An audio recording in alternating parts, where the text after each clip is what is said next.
Hey guys, today I'm going to show you how to polish using the Rupes polisher. This is the Rupes 21 and it has a 6.5 inch Hydrotech cyan cutting pad. I like that pad on the Rupes 21, it makes a good combo, although you have to be careful because this Rupes is a powerful machine and can blow up this pad. The only reason I'm not using the Rupes system is because I'm using different machines on this entire paint. And so I wanted to get something that is can be used on the Griot's garage as well as the Rupes. So I'm using the Hydrotech pad and M101 for the compounding stage, and a Hydrotech pad, the Tangerine cutting pad, and Optimum Hyper Polish for the polishing stage. Now the first step when you're polishing with any polisher is to put the cord over your shoulder. This is to ensure that this cord never hits the car and causes any damage to the paint. The next step is to prime the pad. As you can see, I've already done that. And to do this, you cover the face of the pad in the polish and make sure to get the sides as well. This is called the Kevin Brown method, and if you don't know who he is probably one of the biggest names in detailing in the world, in the country for sure, and definitely most likely in the world. So you should look him up if you've never heard of him. This is the method that he uses to prime a pad, and I agree with it wholeheartedly after lots of testing of my own. So after you've primed the pad, the next step is to know your testing area. I'm using about a 1.5 foot by 1.5 foot area. This is great for a testing area to test your Rupes polisher. So once you've primed your pad, the next step is to actually put a little bit more product. Just a few drops is good. A few dime-sized drops are good to get some working product onto the pad. The next step I like to do is put it at a very low speed, like 1 or 2, and just work it into this area.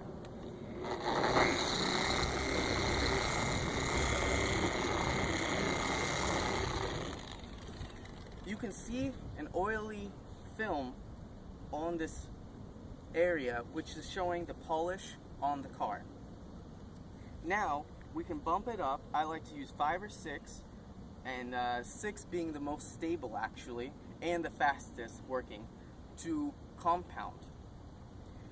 With this Rupes polisher, it's incredibly balanced. You only need to put very slight pressure on the top, and you can do it one-handed if you want to, but I find the best correction to be with just the slightest amount. I put my hand with my thumb around here and the rest of my hand down here, or I do this as well with the 2 fingers above and the rest of the hand down there. Do it however it's comfortable. Remember, you want this pad to be flat on the surface so that it rotates properly. Any dual action polisher will not rotate if it's like this or like this.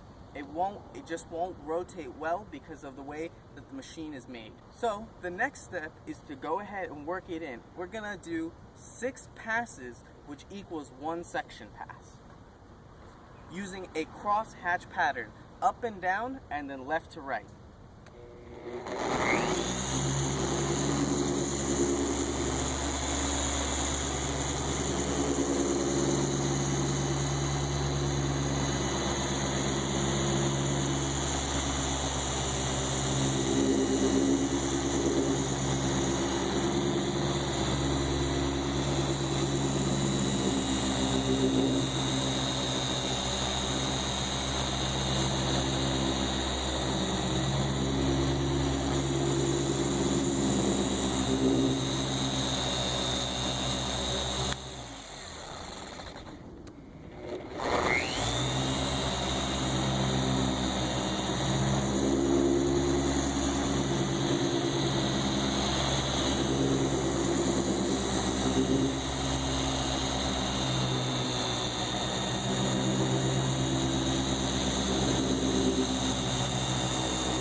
If you're wondering about how I lock the speed in, there's this little tool right here.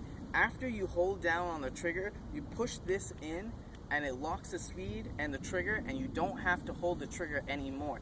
That's a nice little tool, nice little thing that's on this Rupes polisher.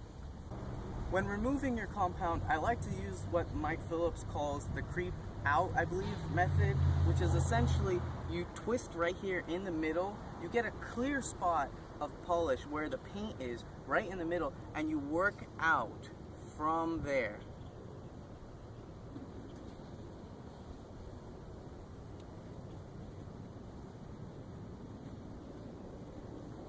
And you do a final buff.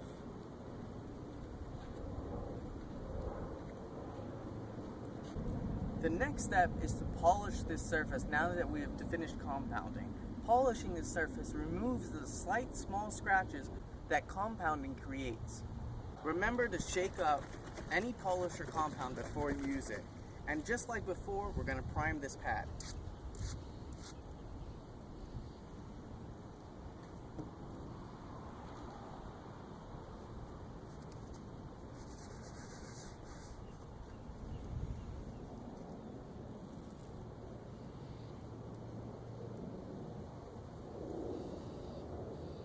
Just like before, we have primed this pad using Kevin Brown method, getting it on the surface of the pad and the sides. When spreading the polish, once again I like to use 1 or 2 or somewhere in between that speed to move the polish over the surface of the area that I'm going to be polishing.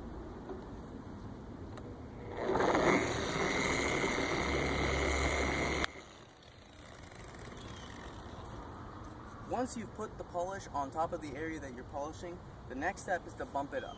At this point, I like 4 or 5 to polish because we don't need as high a speed as we do with compounding. Once again, we're going to be using the crosshatch pattern, making 6 passes to equal 1 section pass. 6 passes meaning 3 going up and down and 3 going left and right. So if I go like this, that is 1 pass. That would be 2. Remember, with your arm speed should be pretty slow, only going about 1 inch per second with polishing and compounding.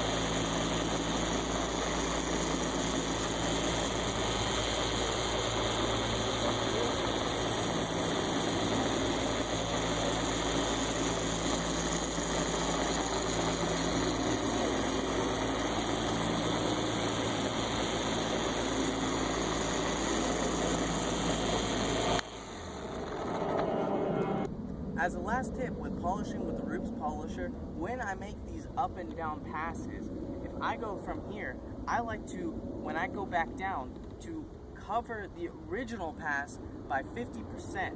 So if my pass is this wide, going from here, I will go down half of that distance that I went with the full pad and then continue again.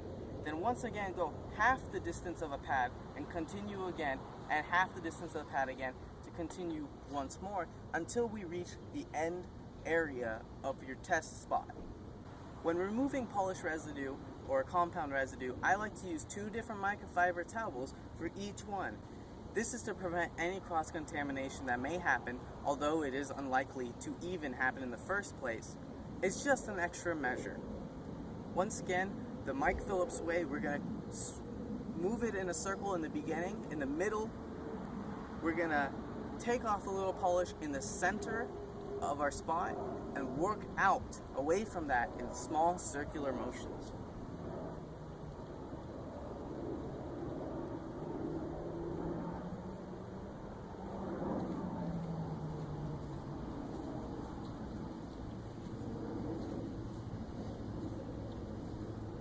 Really clear sun shot. See all the swirls and scratches? And then you can see the after the process. I like to look at the sun in the middle just because on the edges I tend to spend a little bit less time when there's all that tape and stuff.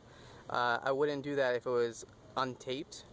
So I look to see the edges, see that my results are good, and if I'm getting the results I want, or if you're getting the results you want, you can now apply this method to the rest of the car. Just remember not to polish when the paint is hot to the touch. But yeah, that's how you do it. After doing the final buff of the polish, the next step would be to use some 10% isopropyl alcohol to remove any fillers that the polish may have. Many polishes have oils or films that they leave behind even after buffing. What that does to you is when you check to see if there's scratches left in the paint where you've tested, it can give you a false sense of security or confidence. This is due to the fact that there's some fillers in the polish. However, with Optimum Hyper Polish, I found that using 10% isopropyl alcohol has never given me any different condition of the paint. So what that means to me is that Optimum Hyper Polish buffs away with no fillers or residues. There are some polishes, however, that do, so it is a key step. And lastly, after you finish all that and found your results to be good or satisfactory to you, the next step is to, of course, wax, seal, or coat whatever you need to do to put some protection on this bare paint. However, that won't be covered in this video, that will be a later video. This is just how to polish with the Rupes polisher. A few more things I might add about the Rupes polisher is that because of the large throw and because it's such a huge pad, oftentimes on these concave surfaces or convex surfaces, it will slow down or not give you the kind of correction that you want. This is why I've always said that the Rupes 21 and Rupes 15 will not serve as the only machine in your arsenal. If you have not bought a machine yet, do not buy just the Rupes. Buy a Griot's Garage, and when you're ready, upgrade to a Rupes as well, but keep the Griot's Garage for smaller areas that you can't get with the Rupes. Alright guys, I hope you enjoyed this video. Hope to see you on the next one. Hey guys, I hope you enjoyed watching this video. If you did, please push that like button or even subscribe to my channel for more videos like this one. If you really enjoyed it, hit that share button. Really helps my channel grow and I would definitely appreciate it. So I hope you enjoyed it. I hope you have a good day. And in the meantime, let's dance.